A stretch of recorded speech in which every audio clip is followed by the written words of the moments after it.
तेजस्विनावधीतमस्तु तेजस्विनावधीतमस्तु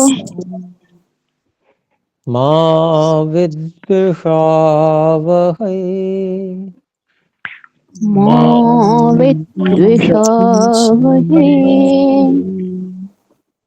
ॐ शान्ति शान्ति शान्तिः। ॐ शान्तिः शान्तिः शान्तिः। ओम सादर नमस्ते। ओम जी नमस्ते जी। तो योग दर्शन के विभूति पाद, जो तृतीय विभूति पाद है, इसके 20 सूत्रों को हम पढ़ चुके हैं। 20 सूत्रों तक यदि कोई बात पूछनी हो तो हम इसे पूछ सकते हैं हस्तोत्थापन द्वारा।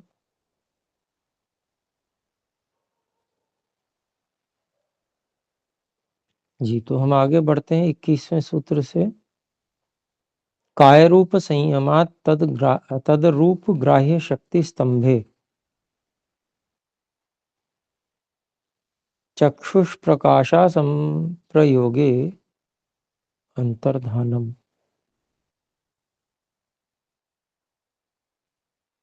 तो इसमें अंतर्धान होने अर्थात सामने वाले व्यक्ति को न दिखने,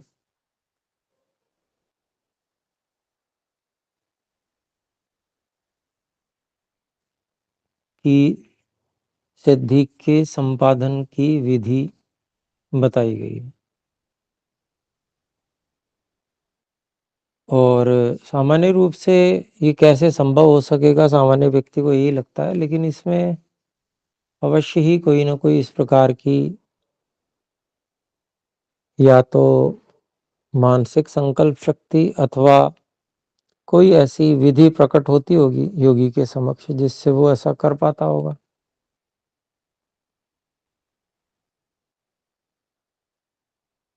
तो यहाँ कहा है काय रूप संयमात, शरीर के रूप में संयम करने से।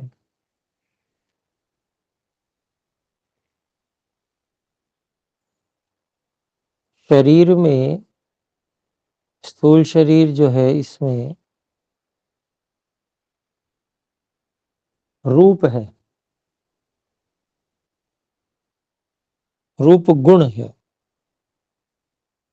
हम जानते हैं रूप गुण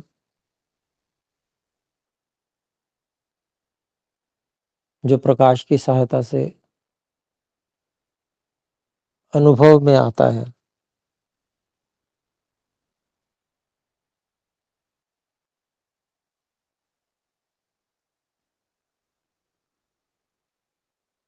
और जिसको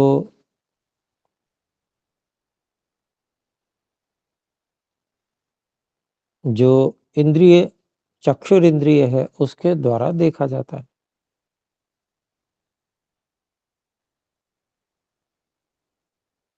तो योगी काय के रूप में, शरीर के रूप में संयम करता है। शरीर के रूप गुण में संयम किस प्रकार से किया जा सकता है? शरीर में संयम करके शरीर का रूप विशेष जो उसका गुण है उसमें संयम किया जा सकता है। अर्थात जो रूप गुण है शरीर का, वहीं पर धारणा करना, उसी का ध्यान करना और उसी विषय में समाधि करना, एकाग्रता की स्थिति प्राप्त कर लेना, संपर्क बना लेना उस रूप से, रूप गुण से पूरी तरह से संपर्क बनाना। किस स्थिति में? प्रत्याहार की स्थिति में।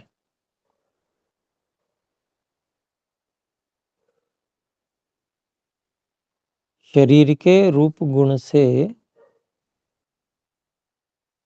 एकाग्रता की स्थिति में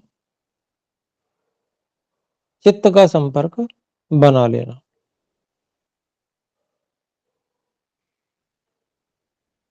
ये हुआ काय रूप संयमात, काय के रूप में संयम करने से।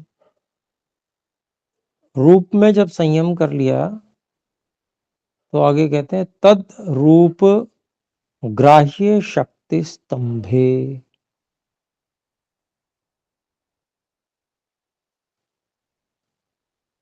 उस रूप में उस रूप गुण में शक्ति है, ग्राह्य शक्ति।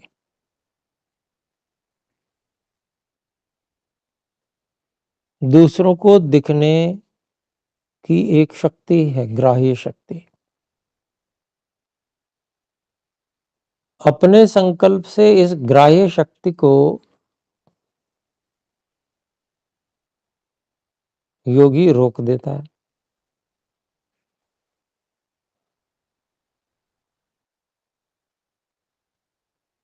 तो इस ग्राह्य शक्ति को रोक देने पर, क्योंकि समाधि अवस्था में, संयम की अवस्था में संकल्प शक्ति बहुत अधिक बलवान होती है।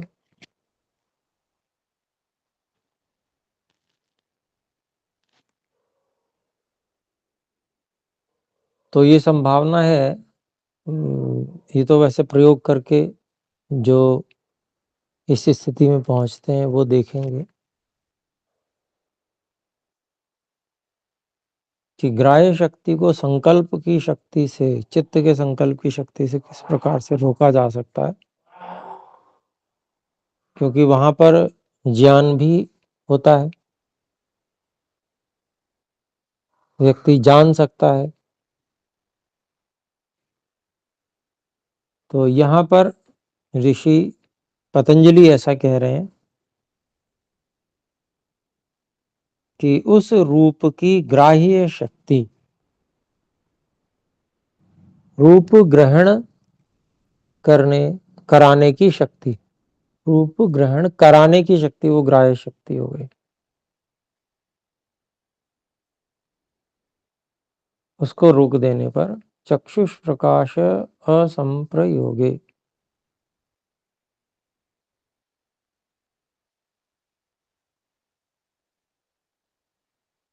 जब उस ग्राह्य शक्ति को रोक दिया जाता है तो सामने वाले व्यक्ति के चक्षु का जो प्रकाश है, अर्थात वो प्रकाश जो रूप को चक्षु इंद्रिय में प्रतिबिंबित करता है, वही चक्षुष प्रकाश है। उसका संपर्क न होने के कारण से असंप्रयोग है। अंतर्धानम संपद्यते, अंतर्धान हो जाता है, योगी दिखता नहीं है फिर।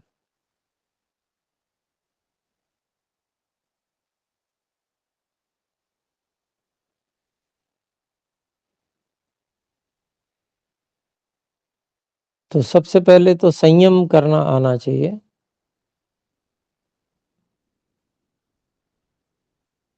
संयम की ही शक्तियों का वर्णन सिद्धि के रूप में यहां पर बताया गया है। और मैं समझता हूं कि ऋषियों ने ये जो थोड़े से खेल बताए हैं, वो सामान्य व्यक्ति को भी योग की ओर आकर्षण हो इसलिए बताए हैं। एक बार व्यक्ति बाहर की व्यर्थ भोग तृष्णा से निकलकर एक बार तो कम से कम संयम की ओर आकर्षित हो, धारणा ध्यान समाधि की ओर आकर्षित हो। इससे ऐसा विचित्र कार्य संभव है जो सबको हतप्रभ कर दे, आश्चर्यचकित कर दे।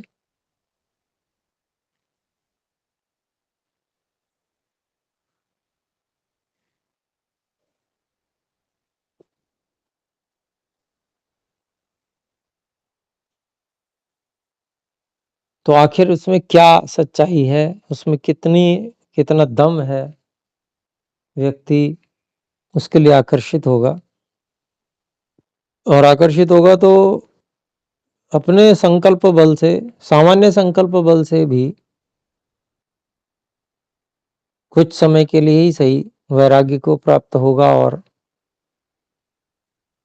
सभी अन्य विषयों से हटकर एक विषय पर केंद्रित होगा, एकाग्रता को प्राप्त करेगा।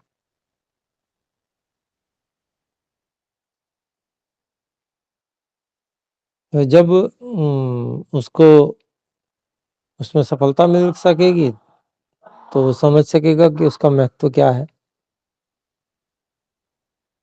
उससे आगे कितना विज्ञान छुपा हुआ है, उस ओर गति होने की संभावना है। नहीं तो सामान्य व्यक्ति तो इसकी ओर कभी आकर्षित ही नहीं होगा। वो सामान्य व्यक्तियों को देख लीजिए आप, दुनिया में, संसार में क्या कहते हैं, हमें क्या करना योग का, हम खा पी रहे हैं, हम मौज कर रहे हैं, हमें जरूरत ही नहीं है तुम्हारी। आप उनको मोक्ष के विषय में बताओ तो बोले तुम ही जाओ मोक्ष में। ये क्या होता है मोक्ष? मोक्ष फालतू की चीजें लगा रखी हैं, हम बहुत खुश हैं, हमें कोई परेशानी नहीं है। तो व्यक्ति जो है उस सही मार्ग की ओर आकृष्ट ही नहीं होता। और मैं समझता हूँ कि ऐसे बहुत से लोग आप सबके संपर्क में भी निश्चित रूप से आते ही होंगे।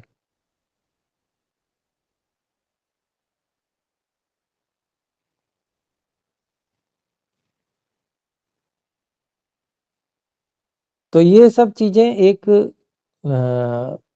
जो सामान्य व्यक्ति को आकर्षण हो और वो सही मार्ग को पकड़ सके, वो सामान्य जिस शक्ति का अनुभव कर रहा है उससे अपरिमित शक्ति जो चित्त की छुपी हुई है, उस अपरिमित शक्ति से उसका परिचय हो सके कि तुम कहाँ घूम रहे हो बेकार में, और भी बहुत कुछ है ऐसा जो पाने योग्य है। ऐसा बताने के लिए ऋषियों ने ये कुछ चीजें ऐसी बताई हैं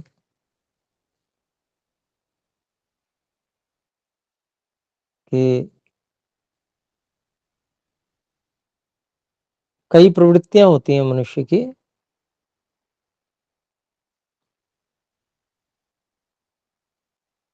किन्हीं को धन कमाने में बड़ी रुचि होती है। तो उससे थोड़ा सा व्यक्ति ऊपर उठता है तो व्यक्ति शक्ति संपन्न होना चाहता है और यश प्राप्त करना चाहता है संसार में, वहां रुचि हो जाती है उसकी। उससे भी और ऊपर उठता है तब वह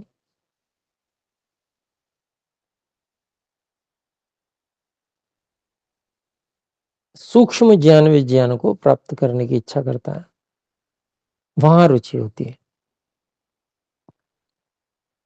तो जिनको शक्ति प्राप्त करने में रुचि है वो इसकी ओर आकर्षित होंगे, ये भी एक शक्ति है। और शक्ति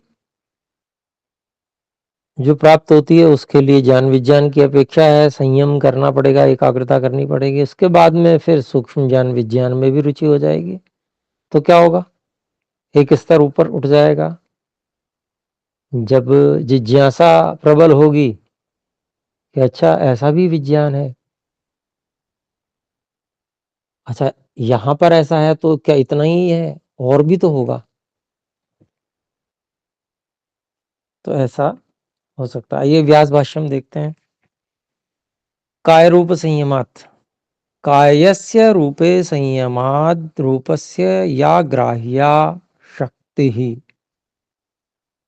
कायस्य रूपे संयमात्, शरीर के रूप में संयम करने से, अर्थात धारणा ध्यान समाधि एक ही विषय में लगाने से, शरीर के रूप में लगाने से।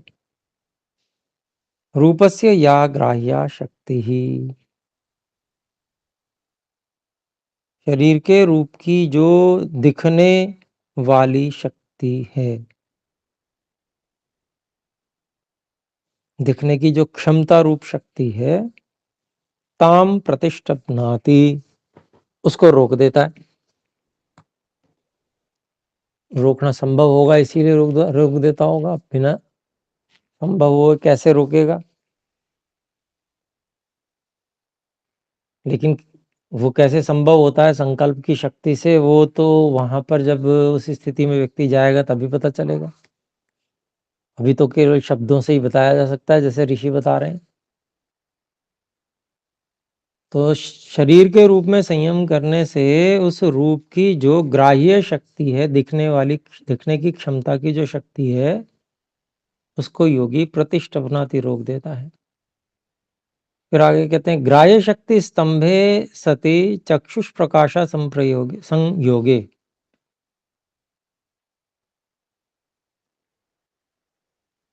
ग्राह्य शक्ति स्तंभे, ग्राह्य शक्ति जो है, ग्राह्य शक्ति स्तंभे मतलब ग्राह्य शक्ति अर्थात जो दिखने की क्षमता रूप शक्ति,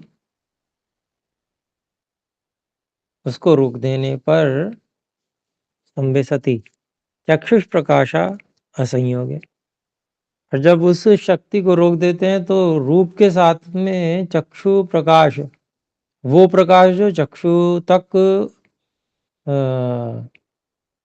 उस रूप का संवहन करता है,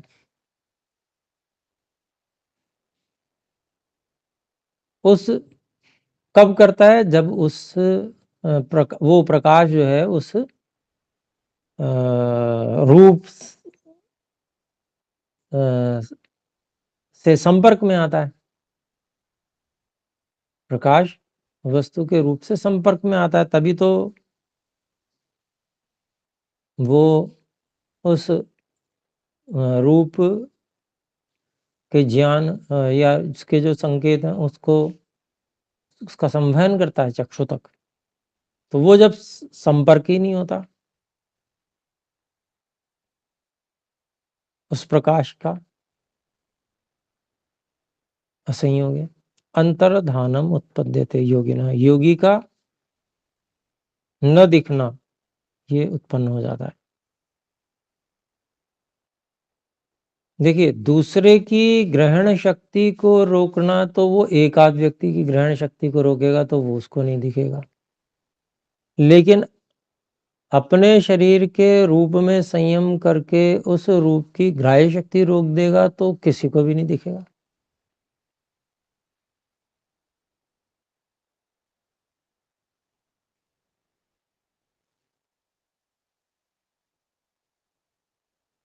फिर आगे कहते हैं, एतेन शब्दाद्यंतर ध्यानम उक्तम वेदितव्यम, इसी प्रकार से शब्द आदि का अंतर्धान भी कहा गया, समझ लेना चाहिए। ऋषि व्यास जी कहते हैं, योगी चिल्लाएगा पर किसी को सुनाई नहीं देगा।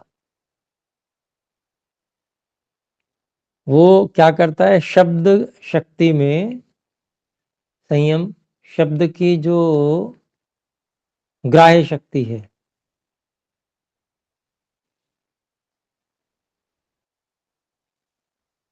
शब्द में एक तो संयम करेगा सबसे पहले, और उसकी ग्राह्य शक्ति को रोक देगा। जब ग्राह्य शक्ति को रोक देगा तो शब्द का अंतर्धान हो जाएगा।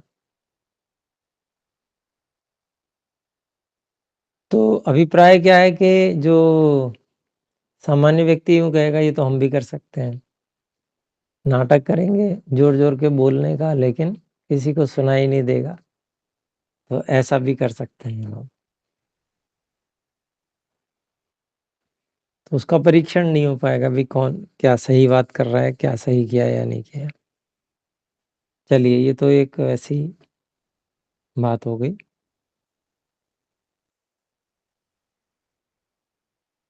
तो इसको करके देखें जो भी, और फिर उसके बाद में बता सकते हैं कि हाँ, जिनको रुचि है, तो जैसे कोई वैज्ञानिक होता है, तो वो प्रयोग करने में लग जाता है और फिर उसको करके जब तक सफल नहीं होता तब तक उस पे प्रयोग करता रहता है,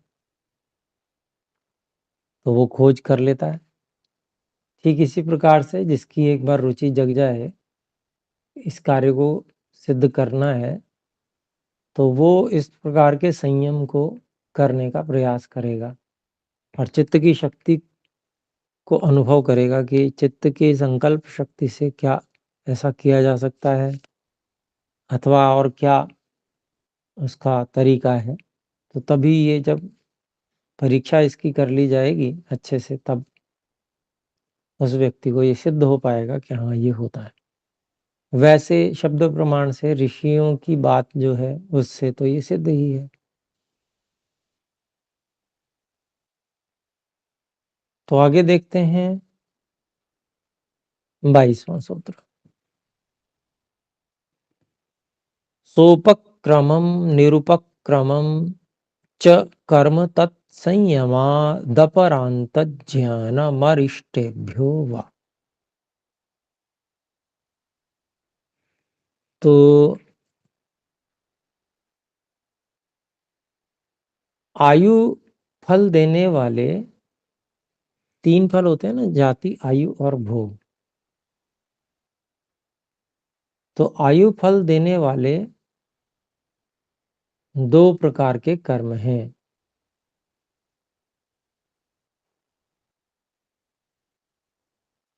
शीघ्र और विलंब से उन कर्मों में संयम करने से, मतलब 2 प्रकार के कर्म हैं, आयु फल देने वाले, शीघ्र फल देने वाले हैं, और एक विलंब से फल देने वाले हैं। 2 प्रकार के कर्म हैं आयु फल देने वाले।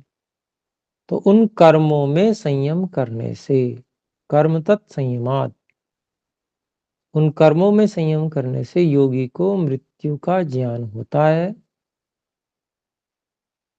अपरांत ज्ञानम अरिष्टेभ्यो वा।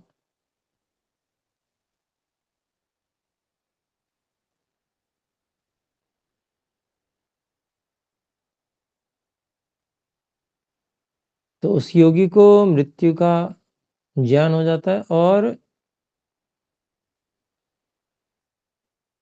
वैद्य आदि को मृत्यु के लक्षणों से भी मृत्यु का ज्ञान हो जाता है।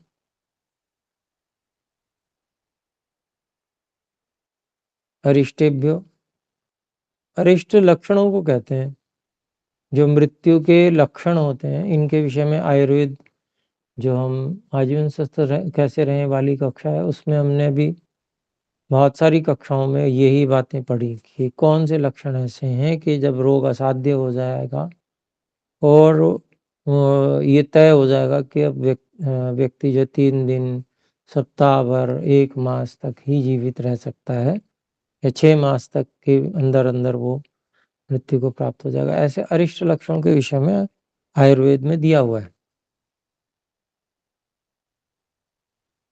तो 2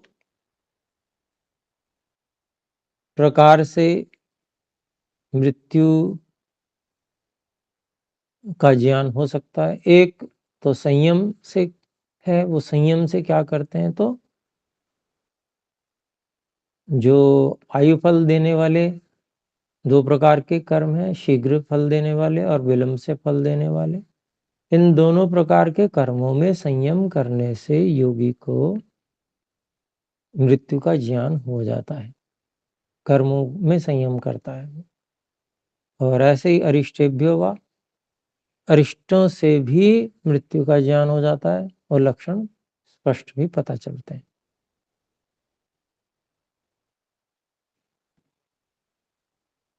तो समय हो चुका है, अभी भाष्य को फिर हम अगली कक्षा में ही लेंगे। तो यहाँ पर जो संयम के विषय हैं, तो समझने योग्य है कि किस वास्तव में किस चीज में संयम करना है।